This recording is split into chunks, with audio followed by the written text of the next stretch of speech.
In this area of YouTube, the alt-right are running the show. Now, I'm not saying the alt-right runs Google just yet. I need a couple more pins for my conspiracy wall on that one. However, the alt-right's conduct on YouTube has allowed them to take the political social commentary sphere we find ourselves in as their hostage, and make it extremely difficult for people to effectively oppose the alt-right online, especially in video format. In this video, I hope to go through several of the ways the alt-right games the system on YouTube to silence opposition.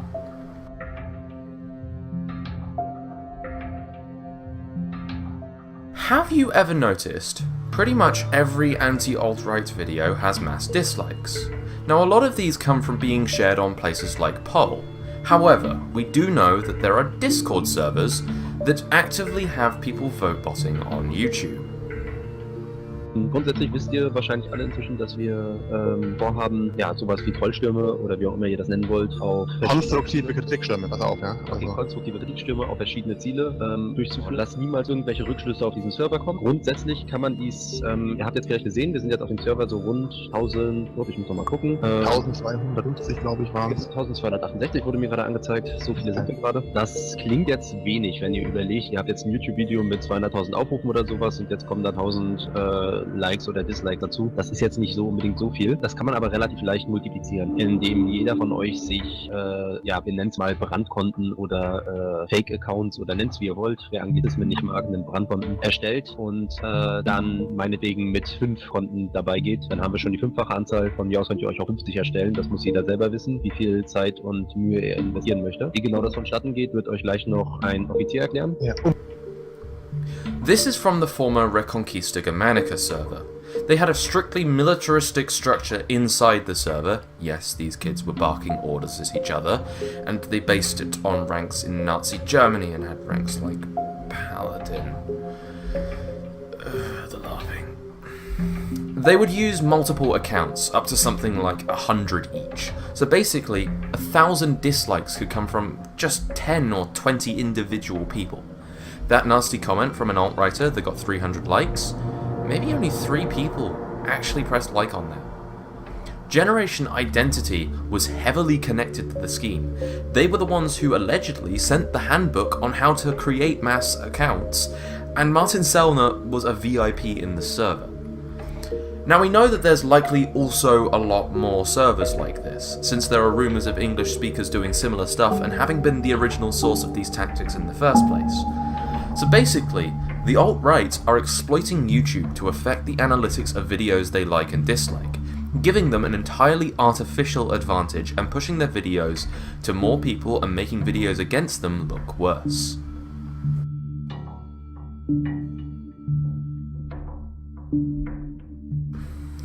Alt-writers also use their networks to mass flag content criticizing them. The shadow of these flags looms over all anti-alt-right content creators like a dark cloud. ContraPoint's video criticizing white nationalism was flagged down, forcing her to re-upload and remake the video. Sean's video criticizing the Great Replacement was mass flagged by Poll before being reinstated by YouTube. Kraus and T had one of his videos on race realism taken down, only to have Sargon mirror it and that mirror to also be flagged off. 3 Arrows is also well known for his video criticising the alt-right being flagged off of YouTube. I've also had to deal with it. Several of my videos have been flagged off, including a recent mirror of a video that will be discussed later. A video criticising Mouthy Buddha's Jewish question series. A video on making fun of a white nationalist for not being white. And a chat with another YouTuber. I was also hit with a false DMCA claim by Millennial Woes for criticising him in a video. We'll be talking about him later. Criticising the alt-right actually puts you more at risk for mass flagging than actually making alt-right videos. Mass flag brigades are actively trying to shut down any criticism of the alt-right.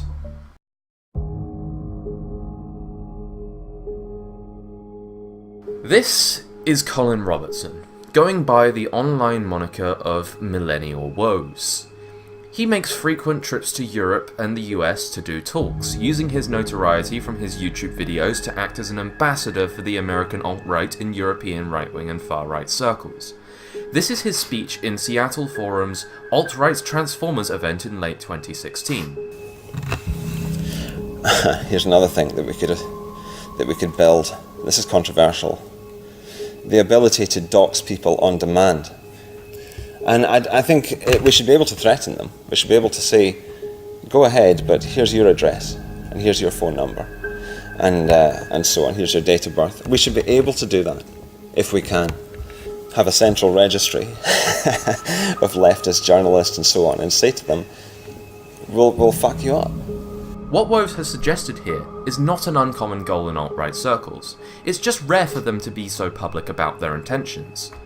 And since late 2016, they've been building their systems to dig up information on people. Alt-right's Discord servers actively work to find people's personal information. Here's an example of Braving Ruin's server trying to get the IP of a Twitter user to help find their real identity. The alt-right leak account, though, is connected to the same account, Gmail. So you would have to send a link to altrightleak@gmail.com. Possibly. I'm trying to find out what the IP of this email is. Trace email source.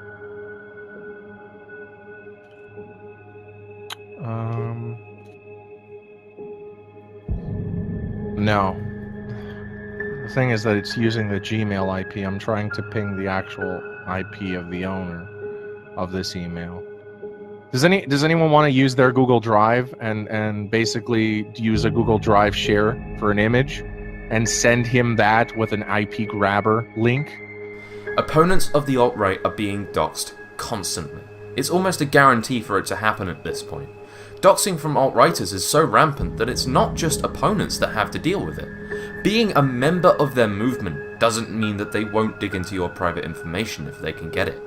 Mike Enoch, Ricky Vaughn, Baked Alaska, King of Pol, and countless other alt-right and adjacent figures have been doxed by their own circles, whether over paranoia over them being Jewish, claims of them planning to dox people themselves, or simply just for the lulz. Being one of them isn't even a get-out-of-jail-free card. Even their own figures are beholden to these threats.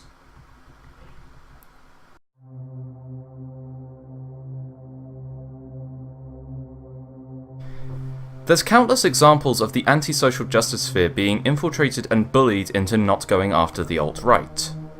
But I'm going to focus on one example and use it as a case study. This part of the video is partially inspired by a video I mirrored a few days ago that got flagged off of my channel, and as an update on that video, after my failed appeal I contacted Trusted Flagger and he appealed the video too, also to no avail. So I have a strike on my channel for the next 3 months, so I can't livestream now. According to YouTube, criticizing harassment and bullying is somehow harassment and bullying. GG YouTube! Kraut's anti-alt-right Discord server was infiltrated originally by Jean-Francois Gariepi, a failed scientist, who wanted to first push Kraut towards race realism, but as it became more obvious he was a white nationalist, Kraut's server then kicked him.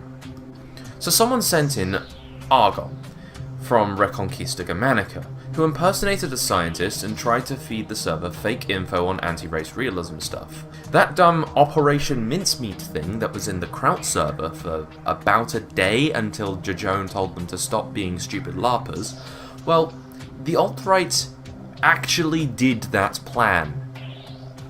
Which one were people outraged about? Which one got the YouTube attention? There was at least one other person in the server who was an alt-right infiltrator, who went by Joaquin. These people, along with Zeph and The Guardian, secretly recorded us and ended up either posting these recordings, sending them to others who did, and in one case, attempted to blackmail us.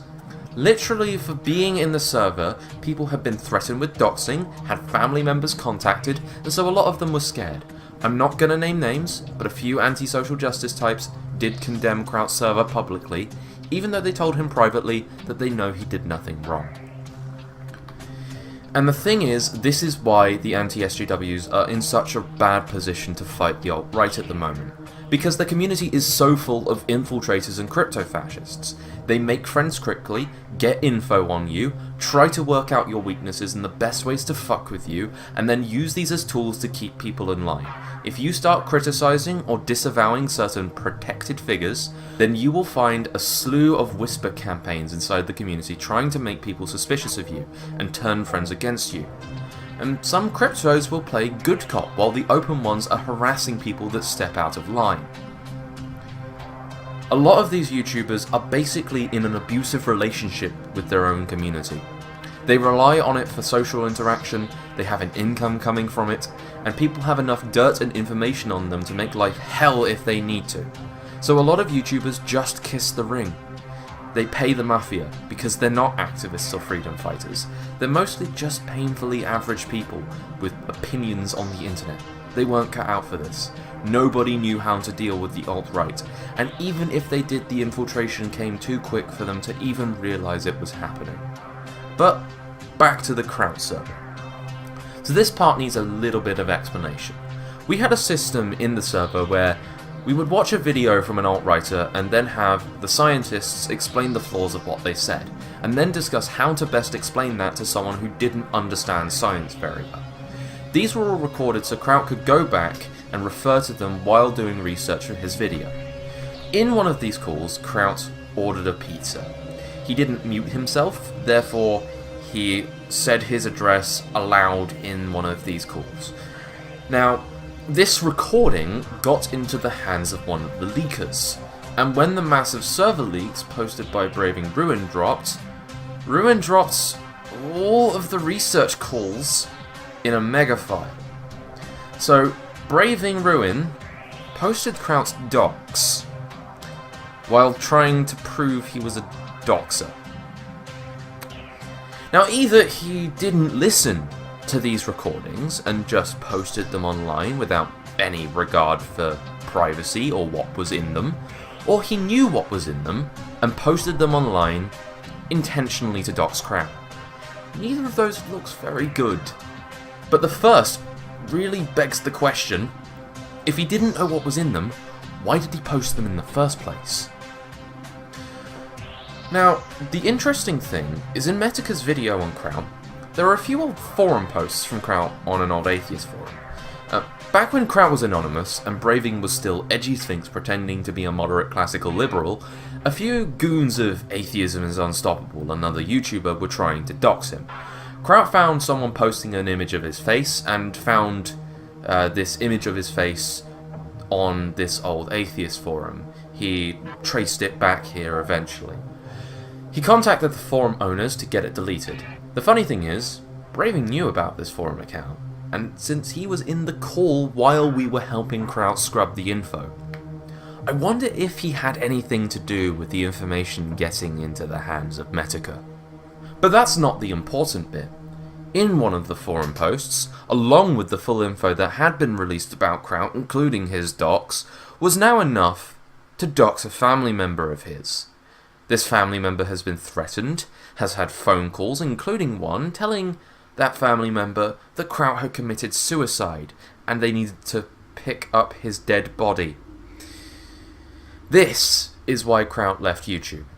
Not because he got caught doing anything wrong, but because his family was doxed. Meanwhile, all over YouTube, he was being smeared as a doxer. But was he? Was this just some attempt to shut down a doxing server that was threatening alt-writers and other adjacent figures? In late September, after the aforementioned Mouthy Buddha video I made, Kraut contacted me after months of radio silence.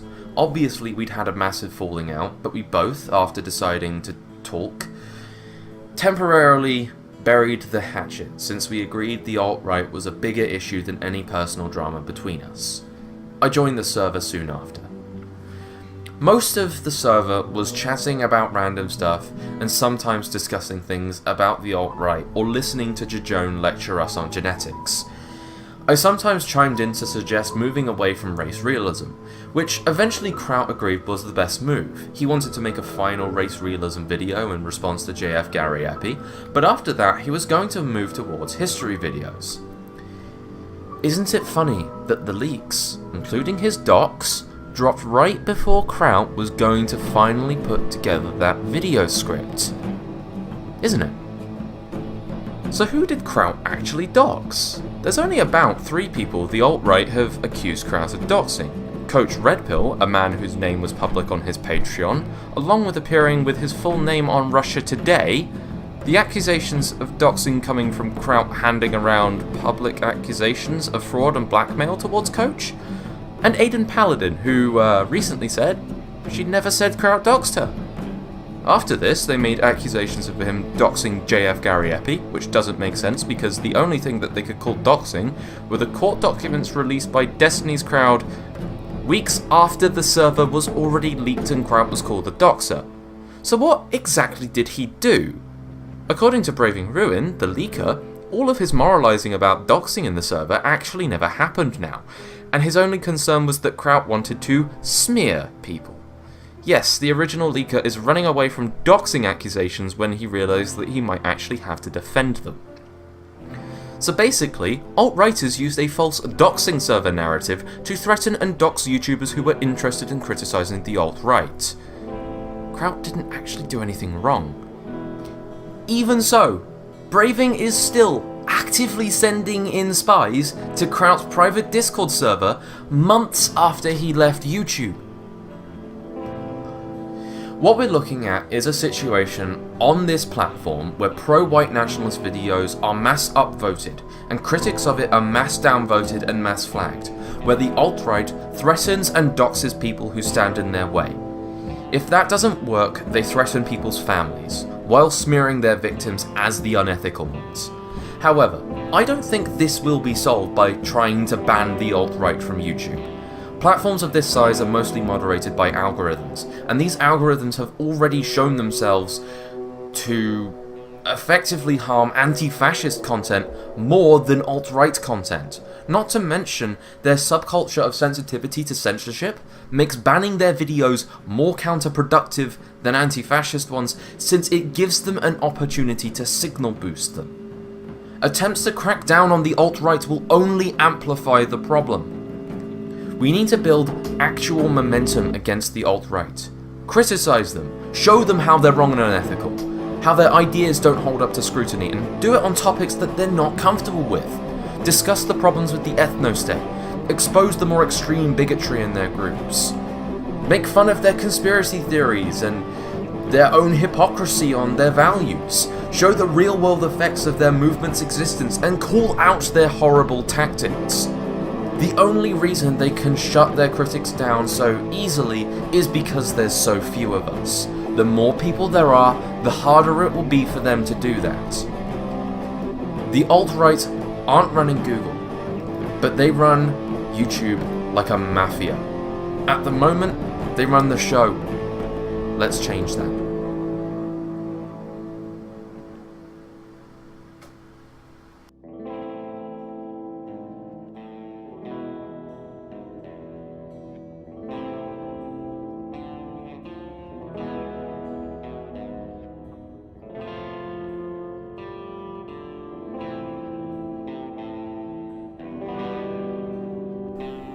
And that's why we must save the white race. Oh God! Hello, Millennial Woes. How would you like to be first?